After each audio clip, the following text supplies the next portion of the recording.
Olá pessoal, bem-vindos a mais um projeto da Rafus Press, né? Temos aí o orgulho de dar início ao projeto Futurologias, né?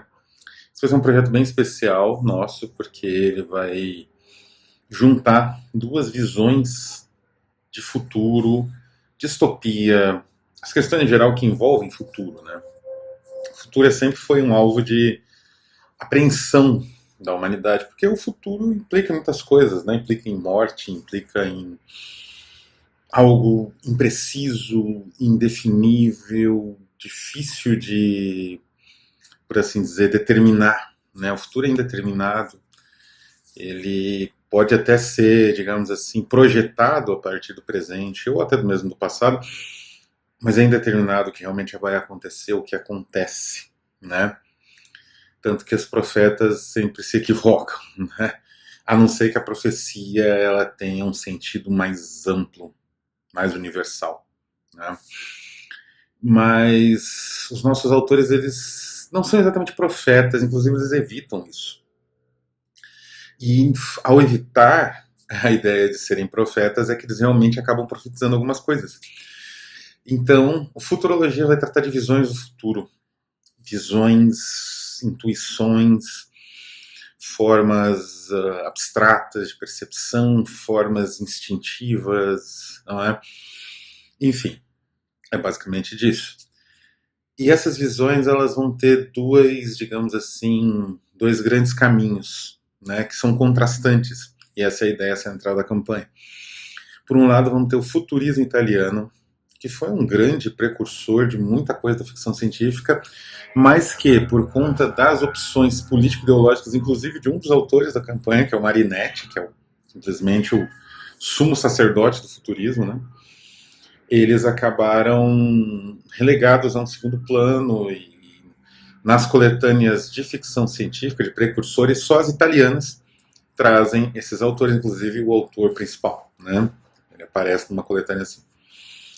Do outro lado, vamos ter uma percepção, né, um desenvolvimento bem contemporâneo, que é o cyberpunk, na criação do Eduardo Cruz, que é um pesquisador e enfim, esteta, né, da cidade, né, da ideia de cidade, da noção de cidade, das formas como a cidade nos, digamos assim, esmaga, nos transforma. E isso vai estar tratado na ficção dele, né, que é uma ficção quase, é um futuro quase presente, né, é aquilo que nós vivemos numa projeção brutal possível, não é? Ao longo aí das próximas décadas, mas ainda não exatamente imediata. Então, de um lado, o futurismo e toda a sua idolatria das máquinas, né? E também da violência, da guerra e etc., que compõe o movimento, mas que também serve como uma espécie de elemento de discórdia, de discordância, de dissidência dentro desse movimento.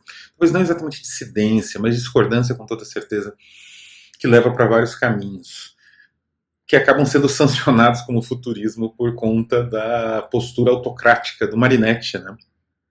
Que virou uma espécie de líder supremo do futurismo enquanto ele esteve vivo, né? Já o cyberpunk é esse desenvolvimento da ficção científica contemporânea que o Eduardo Cruz pega e, digamos, reconfigura para o universo das nossas cidades, das cidades brasileiras, né? Das grandes cidades, das grandes metrópoles brasileiras, né? Ele se passa num lugar específico, mas poderia ser em qualquer uma delas, né? Poderia ser em Brasília, poderia ser em São Paulo. Toda cidade tem a sua periferia, tem os seus marginalizados, e é isso que é o foco de Eduardo Cruz, né? Então, sem mais delongas, quais são os projetos? O primeiro é a tradução deste escritor italiano, e eu desconheço edições dele até na Itália, ele aparece às vezes em coletâneas e tal, ele foi traduzido só apenas para o inglês, só um conto, que estará na nossa coletânea junto com mais material dele, que é justamente A Vida do Amanhã. Essa edição aqui tinha 50 exemplares só, desapareceu. Eu adquiri correndo, né? Evidentemente já conhecia de nome esse autor, já pretendia editar, e esse conto me desfez essa dúvida, tinha que editar mesmo. Então, Filia é Luigi Colombo, né? ou Filià, enfim, que é esse autor italiano, a capa também é dele, sensacional, né? Que antecipa muitas tendências da ficção científica. O livro original dele foi um achado, foi muito difícil de encontrar. Foi graças ao esforço, especialmente da tradutora, a Julia Nobon, que sempre trabalha conosco, nas traduções desse material em italiano, tão complexo, tão difícil de conseguir, e é um material também muito rico. Ela está sempre fazendo a curadoria desse tipo de material. E então nosso livro vai se chamar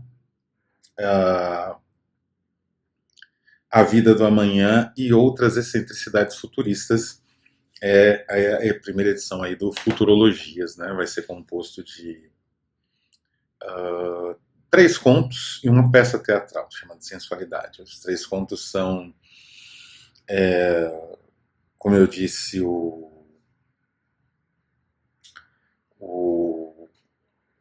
conto título, né? A vida do amanhã, né? Os contos serão A Quarta Dimensão de Mim Mesmo, que é um conto sobre a fusão psíquica homem-máquina.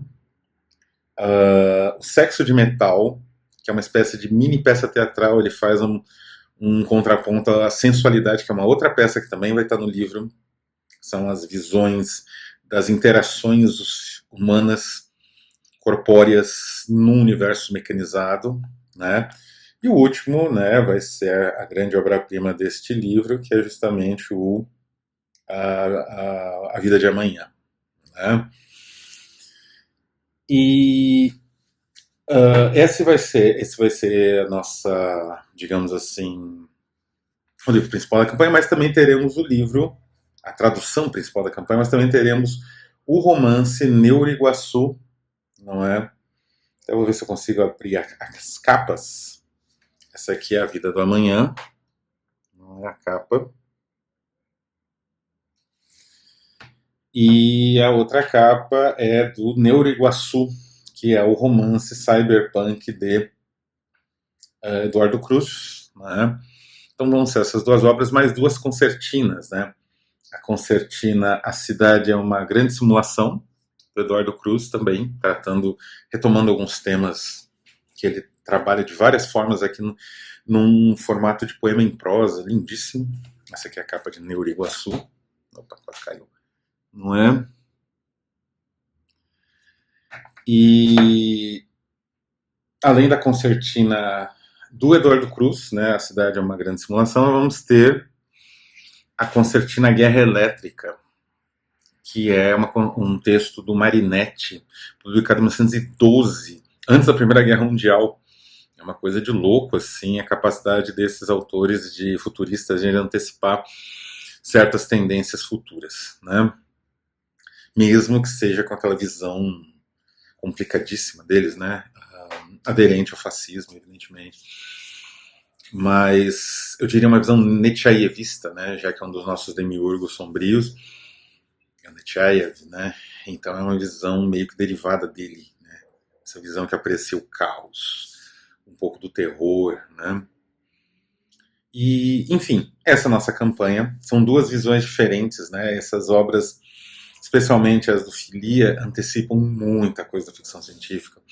A ideia de fusão homem-máquina, a ideia de fusão corpo e máquina, a ideia de uma sociedade inteiramente mecanizada, as consequências disso para as pessoas que vivem nessa sociedade. Tudo é muito, muito, digamos assim, bem arquitetado no Filià. E décadas antes, né? A própria distopia dele, A Vida do Amanhã, foi escrita meio que em paralelo ao Hur, né? Ao Nós, do Zamiatin. Então, são obras quase que irmãs de época. Então, o livro original do Filià é de 25, né? Então, eu acredito que seja realmente uma coisa imperdível, né? Por conta de como é raro esse material, como é difícil de conseguir. Eu creio, aqui o livro original, né? La Morte della Donna. Essa ilustração do Curtoni, né? Na capa. Eu acredito que seja a primeira tradução desse autor, de mais de um conto, né? Um conto disponível no mundo, talvez até mesmo na Itália. Não é um autor tão conhecido, ele morreu muito jovem, ele é da segunda geração futurista, então ele não é nem daquele grupo original do Russolo, Boccioni, dos discípulos imediatos do Marinetti, né, dos associados imediatos do Marinetti, Papini, né? Não, ele é depois, posterior. Então, vale a pena, e vale a pena também pela narrativa cyberpunk tensa, muito bem elaborada, extremamente, assim, atual, que dialoga muito com o universo da cidade brasileira, do Eduardo Cruz, que é um ator nacional, né, um autor nacional jovem que está lutando aí fora do mainstream, né, fora do compadrio, do que seja, né, e a Rafos, como, né, boa editora independente, como nossas, digamos, camaradas editoras independentes que também prezam pelos autores nacionais também, trazer esses autores, né, à luz. A gente está sempre aberto aí a novos manuscritos, vamos ter projetos de terror, digamos assim, rural, né? E, enfim, muitos outros projetos. Quem tiver alguma manuscrito que quiser apresentar, sinta-se livre, né? A gente está sempre ouvindo e publicando tanto nacionais quanto alguns estrangeiros também. Então é isso. Conheçam o projeto, apoiem se quiserem, se puderem, perguntem o que for necessário, o que quiserem saber, desse e de outros projetos também. De qualquer forma, eu vou ficando por aqui. Um abraço e até a próxima.